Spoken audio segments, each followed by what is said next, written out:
आप देख रहे हैं यंग बाइट्स, मैं हूँ आपके साथ पूजा ठाकुर। यंग बाइट्स स्पोर्ट्स की सीरीज़ में आज मैं आपको दो सिस्टर से मिलवाने जा रही हूँ जिन्होंने सेम स्पोर्ट्स जो है गेम चूज़ की। आपको बता दें कि दोनों क्लाइंबिंग करते हैं, एक माउंटेनियरिंग क्लाइंबिंग भी जो है वो करती है और दोनों हमारे साथ हैं। और स्पोर्ट्स को लेकर बात की जाए तो आज के समय में हर क्षेत्र में लड़कियां आगे हैं और ऐसी ऐसी स्पोर्ट्स को चूज़ कर रही हैं जिसे एक समय पे सोचना भी काफ़ी ज़्यादा मुश्किल जो है ये रहता था। तो शिवानी और शिल्पा हमारे साथ जुड़ चुके हैं। इनसे जानेंगे कि इनकी जर्नी कैसे रही है, क्योंकि इनकी बात की जाए तो state level, national level, international level तक ये गए हुए हैं और जो हमारे देश का नाम जो है वो रोशन किया है। जम्मू कश्मीर की बेटियां दोनों जो है हमारे साथ जुड़ी हैं। सबसे पहले आप दोनों का बहुत बहुत स्वागत है। Thank you so much. Thank you ma'am. क्या कहना चाहोगे क्लाइंबिंग को लेकर बात की जाए तो कभी सोचा था कि इस गेम की तरफ आगे बढ़ें? क्योंकि बचपन में हमें शौक होता है क्लाइंबिंग करने का, लेकिन एक नॉर्मल क्लाइंबिंग और माउंटेनियरिंग क्लाइंबिंग की बात की जाए तो बहुत ज़्यादा डिफरेंस रहता है।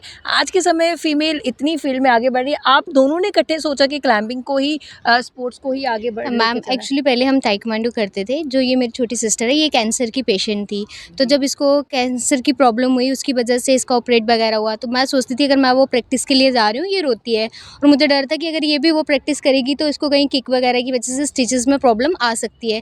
देन मेरे स्कूल में एक दिन क्लाइंबिंग के लिए फॉर्म आए, तो मेरे को पता नहीं था वॉल क्लाइंबिंग होती क्या है। जिससे भी पूछा वो ऐसे पहाड़ होएगी, ऊपर से पानी होगा, नीचे गिरना है, ऐसे ही लाइक इमेजिनेशन किया था, ऐसा कुछ नहीं है। तो जब हम वहाँ पे गए, हम लोगों ने वहाँ पे जाके मतलब वॉल पे क्लाइंब किया, देखा फर्स्ट टाइम क्या होती है क्लाइंबिंग। उसके बाद फर्स्ट ही डिस्ट्रिक्ट और स्टेट में मेडल आया, उसके बाद जोनल में भी फर्स्ट टाइम मेडल आ गया। तो उसके बाद ये मेरे को कहती मैंने भी जाना है। मैंने कहा नहीं, मैंने तुझे क्लाइंबिंग के लिए नहीं लेके जाना है शिवानी, तू समझ नहीं रही, तुझे इतनी प्रॉब्लम आई होगा। नहीं, मैंने जाना है। इसने पापा मम्मा से लड़ाई की और देन इसने भी स्टार्ट किया। और आज की डेट में अगर मेरी कोई कहते ना रोल मॉडल है वो मेरी सिस्टर ही है। मैं सोचती हूँ कि अगर वो कैंसर पेशेंट होकर सर्वाइव करके आज यहाँ तक पहुँच सकती है। ये JNK की एक पहली लड़की है जिसने 78 ईयर्स में एशियन गेम्स में रिप्रेजेंट किया है। 78 ईयर्स से लेकर आज तक कोई भी ऐसी लड़की नहीं है JNK की जिसने एशियन गेम्स में रिप्रेजेंट किया हो। ऐसे बहुत सारे लोग होंगे जिन्होंने ओपन इंटरनेशनल्स खेले होंगे, वो खेले होंगे, पर जो प्रॉपरली एशियन गेम्स होती है उसमें इसने रिप्रेजेंट किया है। और मैं खुद एक इंटरनेशनल प्लेयर भी हूँ और माउंटेनियर भी हूँ। मैंने इंटरनेशनल में क्लाइंबिंग में वर्ल्ड यूथ चैम्पियनशिप में इटली आको में पार्टिसिपेट किया था 2019 में, और एशियन यूथ चैम्पियनशिप जो हुई थी वो बेंगलुरु में हुई थी। और लास्ट ईयर मैंने यूनम पीक किया था हिमाचल प्रदेश में, और मतलब इस साल मैंने जो एक पीक सबमिट की है वो यूनम पीक है। तो मतलब 2 साल में मैंने 2 पीक सबमिट किया। और ये सब जो भी हमारा रोल है जो इसमें हमें आगे ले रहे हैं, ये हमारे एक सर हैं तवी ट्रैकर्स के जो हेड हैं राम खजूरिया सर जी, उन्होंने आज तक हमें पहुंचाया यहाँ पे। हम 4 बहन भाई हैं, चारों इंटरनेशनल हैं और मैं सबसे बड़ी हूँ। मेरी से छोटी मेरी सिस्टर है, जो भाई हैं वो ट्विंस हैं। और जैसे हमने इंटरनेशनल खेला था, वैसे जो मेरा एक छोटा वाला भाई है वो आर्मी में चला गया, वो गढ़वाल राइफल में, वो वहाँ से स्पोर्ट्स करता है, हम तीनों यहाँ से करते हैं जी। तो ये लगातार आगे बढ़ रही हैं और आगे बढ़ती रहे इसी तरह से, क्योंकि वो कहते हैं ना जज्बा और जोश हो तो हम आगे जो है वो ज़रूर बढ़ के रहते हैं। शिवानी, आपकी बात की जाए तो जब आप बीमार रहे, कभी ऐसा लगा कि होता ना एक टर्निंग पॉइंट ऐसा आता कि लगता है कि नहीं, मैं बीमार हो चुकी हूँ, मैं कुछ नहीं कर सकती? क्या इस तरह से आपने सोचा जिस तरह से बाकी लोग समझते हैं, लेकिन आप आगे बढ़कर आई, तो क्या एक टर्निंग पॉइंट आपके लिए भी हमें नहीं, मैंने जब मुझे कैंसर का प्रॉब्लम भी था बेसिकली, तब मैं छोटी भी थी, तो मुझे ये भी नहीं पता था कि कैंसर कितनी बड़ी बीमारी है या क्या। मैं तो उसको नॉर्मली लेती थी, क्योंकि मुझे मेरी फैमिली ने कभी ये चीज़ नहीं बताई थी स्टार्टिंग में कि मुझे कैंसर का प्रॉब्लम। मुझे स्टार्टिंग में ये चीज़ पता थी कि मुझे स्टोन का प्रॉब्लम है। तो फिर धीरे धीरे जब मैं चंडीगढ़ PIG में अपना ट्रीटमेंट करवाने लगी, तब मुझे लगा कि मुझे पता लगा कि मुझे कैंसर का प्रॉब्लम है। क्या उम्र थी आपकी?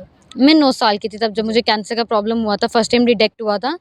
तो फिर मेरा चंडीगढ़ PIG में कीमोथेरेपी वगैरह चली, फिर कीमोथेरेपी से मेरे बाल वगैरह सब कुछ, उसके बाद ऑपरेट वगैरह हुआ, उसके बाद मैंने कैंसर से रिकवर किया था। वो कहते हैं ना कि आस टूट जाती, लगता है कि नहीं यार अब, क्योंकि खुद को देखकर, क्योंकि जिस तरह से बालों का निकलना, हम जब अपने आप को शीशे में देखते हो तो हमें कॉन्फिडेंस आता है। तो जब आप पहले देखते होगे तो किस तरह से आपने अपने अंदर कॉन्फिडेंस बिल्डअप किया? क्योंकि देखो एक लड़की जो होती है उसके बालों से उसका सब कुछ होता है, क्योंकि लड़कियों को बाल का बहुत ज़्यादा शौक होता है और मुझे भी था। बट मेरे बाल जब गिर गए थे, मैं रो रही थी। तो उस दिन होली थी, होली के दिन हम सेलिब्रेट कर रही थी मैं, तो मैंने उसके बाद वॉल वॉश किए, जैसे मेरे पूरे बाल वगैरह गिर गए तो मैं रोने लगी, स्टोर रूम में बंद कर दिया। तो मैं छोटी थी, मैंने ये बचपना होता तो मैंने बोला कि नहीं, जब तक मेरे बाल नहीं आएंगे उसके बाद मैं स्टोर रूम से बाहर आऊँगी। तो मुझे ये चीज़ नहीं पता थी कि बाल आने में टाइम लगता है। तो फिर घर वालों ने, सच बोलो तो मेरी फैमिली ने मुझे कभी गिव अप करने ही नहीं दिया। मैं हॉस्पिटल में थी जब एडमिट, मैं वहाँ पे देखती थी मेरे सामने डेली किसी ना किसी पेशेंट की डेथ हो रही थी। वहाँ पे सिर्फ कैंसर पेशेंट का वो हॉस्पिटल था, तो मेरे सामने डेली बहुत सारे लोगों की डेथ भी होती थी, कभी एक कभी दो। तो मैं अपने मम्मी पापा को कभी बोलती थी, पापा मम्मा आप भी मुझे क्या ये ऐसे इनकी तरह उठा के ले जाओगे घर पे? तो मेरे मम्मी पापा बोलते थे नहीं, हम पूरी तरह से आपको रिकवर करके ठीक करके घर लेंगे।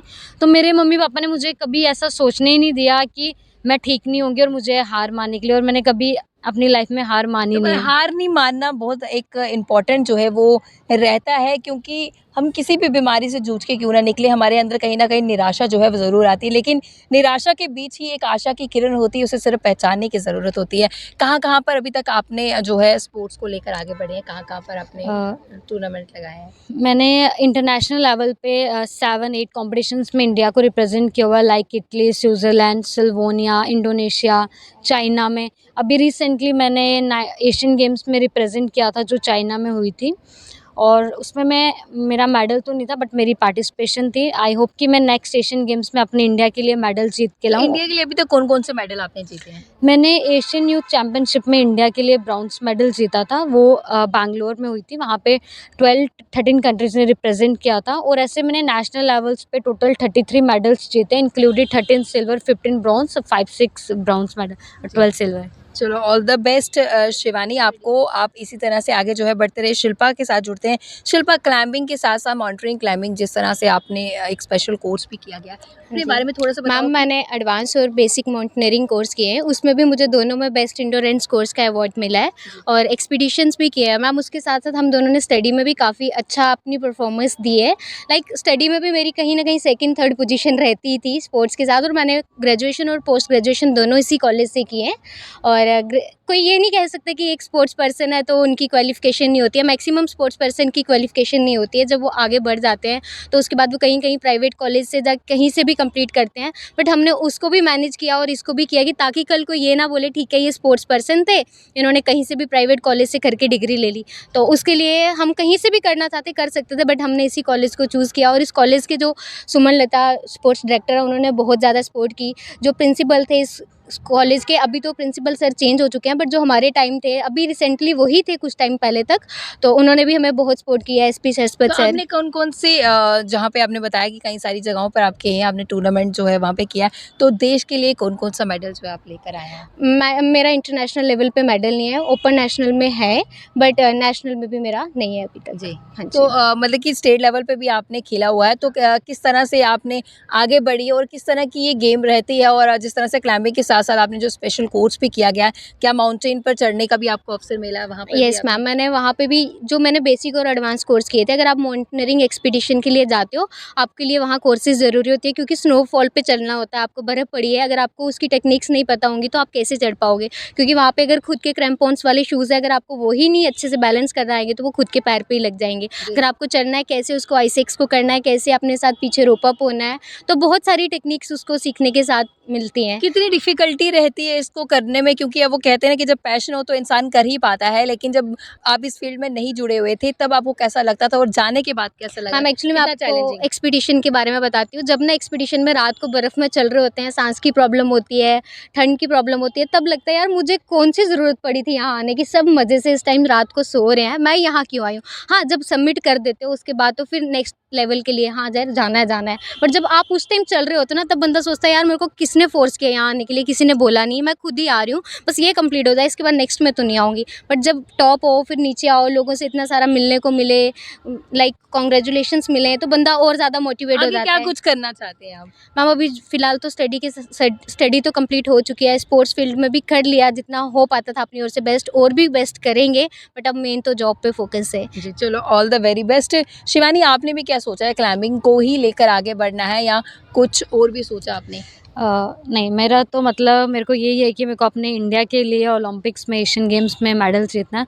मैं क्लाइंबिंग को अपना प्रोफेशन बनाना चाहती हूँ, और अगर मैं जॉब करना चाहती हूँ किसी में, क्योंकि मेरा भी अभी ग्रेजुएशन कंप्लीट हो गया, अगर मैं जॉब वगैरह के लिए सोचती हूँ तो या फिर डिफेंस में या फिर अपने स्पोर्ट्स फील्ड में ही कोई जॉब करना चाहती हूँ। बहुत बहुत धन्यवाद हमारे साथ जुड़ने के लिए। तो हमारे देश की बेटियों की बात की जाए, हमारे जम्मू की बेटियां ये जिन्होंने जज्बा और जोश से बताया कि किस तरह से हम किसी भी मुकाम को हासिल कर सकते हैं, कोई भी बीमारी, कोई भी चीज़ जो है वो तब तक आपको नहीं गिरा सकती जब तक आपका आत्मविश्वास जो है वो बरकरार है। इसलिए कहते हैं कि अपने अंदर का विश्वास जो है वो हमेशा बरकरार रखना चाहिए, चाहे मुसीबत किसी भी तरह की क्यों ना हो, किसी भी तरह की परिस्थितियाँ क्यों ना हो, खुद को हमेशा आगे सोचना चाहिए कि मैं किसी से कम नहीं हूँ, तो जाके आप कामयाबी हासिल करते हैं। दोनों स्पोर्ट्स की ओर आगे बढ़ रही हैं। विशेज़ है, हमारी भी शुभकामनाएं इनके साथ है कि ये जो चाहती हैं अपनी राह में जो है इनको सफलता ज़रूर मिले। अगली वीडियो लेकर फिर मैं हाजिर हूँ, तब तक के लिए आप देखते हैं यंग बाइट्स।